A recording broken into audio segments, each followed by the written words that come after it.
Right, now we come to a very famous passage. Luke chapter 15, 11 to 32.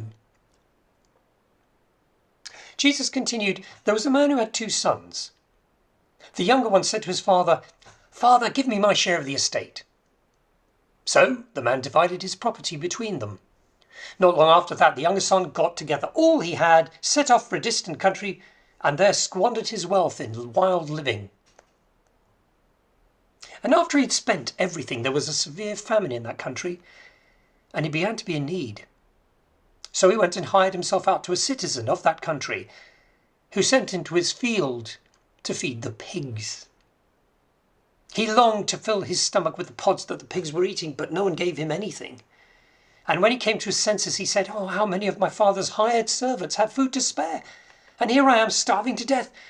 I will set out and go back to my father and say to him, Father, I've sinned against heaven and against you. I am no longer worthy to be called your son. Make me like one of your hired servants.' So he got up and went to his father. But while he was still a long way off, his father saw him and was filled with compassion for him. And he ran to his son, threw his arms around him and kissed him. And the son said to him, 'Father, I have sinned against heaven and against you. I am no longer worthy to be called your son.' But the father said to his servants, 'Quick, bring the best robe and put it on him. Put a ring on his finger and sandals on his feet. Bring the fattened calf and kill it. Let us have a feast and celebrate. For this son of mine was dead and is alive again. He was lost and now he's found.' So they began to celebrate. Meanwhile, the older son was in the field, and when he came near the house, he heard music and dancing. So he called one of the servants and asked, 'What's going on?' 'Your brother's come,' the man replied, 'and your father has killed the fattened calf because he had brought him back safe and sound.' The other brother became angry and refused to go in, so his father went out and pleaded with him. But he answered his father, 'Look, all these years I've been slaving for you and I've never disobeyed your orders. Yet you never gave me so much as a young goat so I could celebrate with my friends. But when this son of yours, who has squandered your property with prostitutes, comes home, you kill the fattened calf for him.'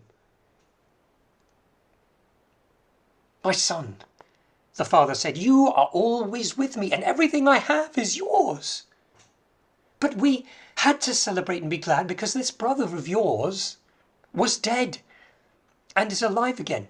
He was lost and now he's found.' Now this parable is commonly known as the prodigal son, the wayward son, some would call it.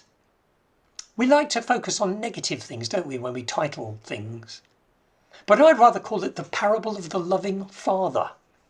The father's grace, his favour, was extended to the son who blew everything and was still forgiven and fully re-established even though he didn't deserve it. God's love, grace and favour cannot be earned. No one can ever possibly deserve it. And that's a scandal. Because it means that people who've been judged as terrible by this world can be saved, forgiven, set free, healed, restored, and made right with their Father in heaven. And people that the world thinks are good may not be. It's a funny upside-down way of looking at things. And that's where the second son comes in, because he was good. He had been faithful, he served his father day and night, but he was no better than the first son, the wayward son, at all. His heart was wrong. Yes, he did everything that was asked of him, of course, but his jealousy shows he was just as messed up as his brother.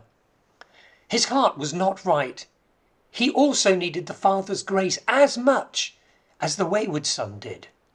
Do you see how backward and upside down God's kingdom can be compared to the values of this world?